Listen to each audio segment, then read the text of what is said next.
ចឹងឱកាសនេះខ្ញុំបាទសូមធ្វើបទបង្ហាញតាក់ទងនឹងផលិតផលការពារជ្រាបទឹកក្នុងនេះដែរខ្ញុំបាទសូមបង្ហាញជាគន្លឹះសំខាន់បាទគឺយើងមាន3ដំណាក់កាលសំខាន់ទី1គឺយើងទៅរៀបចំសម្ភារៈហើយនឹងផលិតផលឲ្យបានសមស្របទី2គឺយើងត្រូវការរៀបចំផ្ទៃឲ្យបានឲ្យល្អមែនទែនព្រោះការរៀបចំផ្ទៃនឹងសំខាន់ទី3គឺយើងត្រូវជ្រើសផលិតផលដែលសមស្របជាមួយទីតាំងអញ្ចឹងនេះគឺជាខ្ញុំបង្ហាញតាក់ទងនឹងការប្រើប្រាស់ឬក៏ជ្រើសរើសផលិតផលស្រាប់លាបនៅក្នុងបន្ទប់ទឹកបាទអញ្ចឹងខ្ញុំសូមចាប់ផ្ដើមជាមួយនឹងដំណាក់កាលក្នុងការយើងធ្វើការរៀបចំផ្ទៃបាទហើយនេះគឺជាប្រភេទសម្ភារៈចាំបាច់សម្រាប់យើងប្រើប្រាស់នៅក្នុងបន្ទប់ទឹកបាទដូចមានបង្ហាញនៅក្នុងវីដេអូនេះដែរការរៀបចំផ្ទៃគឺយើងត្រូវការដាប់ឬក៏ឈូសជាមួយនឹងប្រដាប់តាប់នឹងញញួរហើយយើងធ្វើការសម្អាតវាដោយប្រើ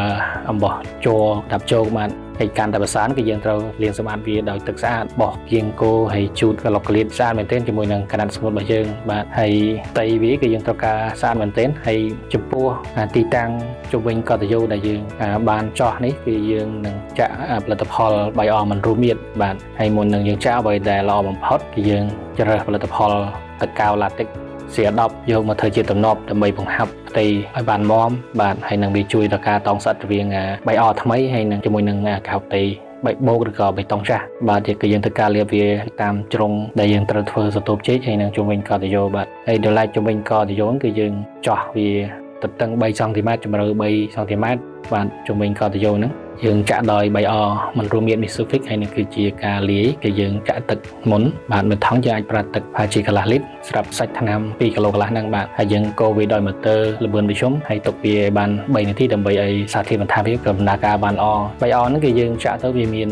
លំហូរដោយខ្លួនឯងដោយមិនចាំបាច់ប្រើសាព្រាបកបោមកជួយសម្រួលបន្ថែមទេពេលវាស្ងួតគឺមានការរឹងមាំមែនទែនដំណាក់កាលទៀតគឺការរៀបចំតាមជញ្ជាំងជ្រុងជញ្ជាំងគឺយើងត្រូវធ្វើសន្ទប់ជែកបាទព្រោះកន្លែងជ្រុងអញ្ចឹងបើសិនតែយើងអាចបានធ្វើសន្ទប់ជែកល្អទេពេលដែលយើងរុញថ្នាំហ្នឹងគឺកន្លែងហ្នឹងមានបញ្ហា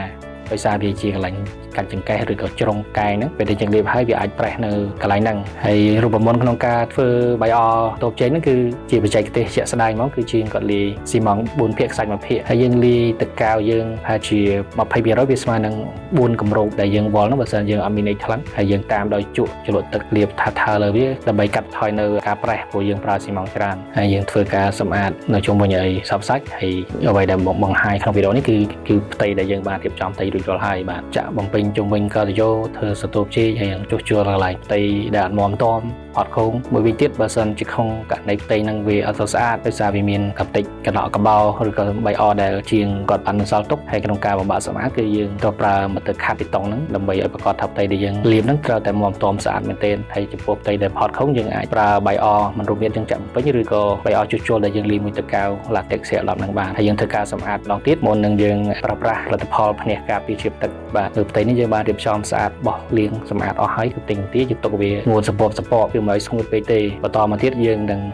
យកផលិតផលជាភ្នែកការពារជ្រាបទឹកបាទគេហៅយើងគឺ Normalic ដែលវា 2 in 1 មានន័យថាក្នុងហ្នឹងវាមានទឹកកៅមួយថង់ហើយនឹងម្សៅកៅហ្នឹងមួយថង់ដែរយើងធ្វើការបើគម្របដល់យើងកោះវ៉ាន់វាចេញសម្រាប់ក្រុមហ៊ុនយើងគឺយើងមានកំណត់ដូចដើមបងប្អូនមិនបាច់តាមានផលិតផលយើងប្របាក់រត់ធុងមកលាយទេគឺយើងមានធុងរបស់យើងស្រាប់លាយការលាយគឺយើងចាក់ទឹកកៅ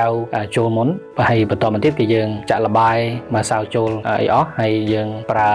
ម៉ូទ័រកូណាបាទសម្ភារៈប្រើប្រាស់ហ្នឹងគឺយើងដើម្បីជាល្អហ្មងគឺយើងមានម៉ាស់មានអីទៅព្រោះវាដោយសារហុយហើយយើងធ្វើការកូរវាសពហើយការកូរនេះទៀតសតយើងចំណាយពេលប្រហែលជា3ទៅ5នាទីទេបាទយើងកូរសពហើយព្រោះលបាយនេះចូលសពលឿនណាស់បើតែលបាយវាចូលសាច់មួយលេងមានដុំមានអីហើយគឺយើងទុកចោលវាប្រហែលជា3នាទីបាទដើម្បីឲ្យធ្វើការបានល្អហើយតាក់ទងនឹងសម្ភារៈបាទយើងមានតែ2ទេបងប្អូនសម្រាប់ការរុញការលាបហ្នឹងគឺជក់ហើយនឹងរលោរុញយ៉ាងជក់យើងប្រើនៅកន្លែងណាគឺយើងប្រើនៅទីតាំងដែលចង្អៀតក្រោមជើងការ៉ូជុំវិញកតយោឬក៏ឡុកលាតដែលយើងពិបាករុញដោយឡូបាទទៀតគឺវាជារាងការប្រឡាក់ដែរបាទហើយកន្លែងសបុកខ្មុំក៏ជាយើងយកជក់លាបវាមានប្រសិទ្ធភាពជាងរលោរុញចំពោះផ្ទៃធំផ្ទៃលាបគឺយើងប្រើរលោរុញបាទហើយការរុញគឺយើងរុញចាប់ដើមពីជញ្ជាំងហើយយើងតចុះមកផ្ទៃបាតហើយល្អបំផុតដោយសារតែផលិតផលយើងមានជាតិកៅច្រើនគឺខ្ញុំសូមណែនាំឲ្យបងប្អូនប្រើស្រោបដៃព្រោះវាស័ក្តិខ្លាំងណាស់បាទហើយទាក់ទងការរុញទៀតយើងអាចដោះឬក៏រុញរលោផ្ទាល់តែបើមិនជាផ្ទៃធំកុំឲ្យជើងចូលចង្កេះយើងអាចប្រើដងរុញជំនួយព្យាយាមរុញដូចជាអក្សរ N រុញអាកៅសីចុះឡើងដើម្បីឲ្យវាបានសព្វសាច់ហើយបន្ទាប់ពី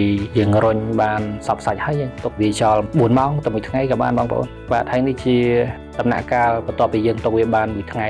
បន្ទាប់ពីយើងរុញនៅទឹកទី2បាទរុញគឺយើងរុញខ្វែងបាទយើងអាចថារុញពីកើតតឡាច់រួចចាប់ពីជើងទៅត្បូងវិញខ្វែងនេះបាទហើយរុញខ្វែងគឺជាវិធីសាស្ត្រមួយធ្វើឲ្យយើងរុញទៅវាបានសោកសាច់ល្អមានកម្រាស់ល្អអញ្ចឹងដូចគ្នាដែរបងប្អូនដូចពីការលើកទឹកទី1ដែរគឺការរុញយើងប្រើជក់ហើយនឹងរលោដែរហើយនេះគឺជារូបភាពដែលយើងបានរុញទឹកទី2ហើយបន្ទាប់ពីស្ងួតបានមួយថ្ងៃឬក៏3ថ្ងៃយើងអាចសាកល្បងដោយការយកទឹកជះហើយយើងអាចទៅពិនិត្យខាងក្រោមបន្ទប់ទឹកហ្នឹងតើវាមានតក់តាមជុំវិញកលយោឬកន្លែងណាអត់អាចតាមដាន3ថ្ងៃទៅមួយសប្តាហ៍ដើម្បីឲ្យប្រកាសថាវាបានលទ្ធផលល្អដែរអត់ពេលនេះក៏បានរៀបចំឬក៏តេស្តរួចរាល់ហើយជាចុងក្រោយសូមអរគុណបងប្អូនទាំងអស់ដែលយកចិត្តទុកដាក់ហើយនឹងតាមដានវីដេអូទាក់ទងនឹងការធ្វើបទបង្ហាញផលិតផលការពារជាតិទឹកនៅក្នុងបន្ទប់ទឹកនេះដែរបាទសូមអរគុណច្រើននាំមកជូនដោយ Campaign ថ្នាំពណ៌ជាតិក្រុមហ៊ុនដែលទទួលបានវិញ្ញាបនបត្រលើស្តង់ដារប្រព័ន្ធគ្រប់គ្រងគុណភាព ISO 9001:2015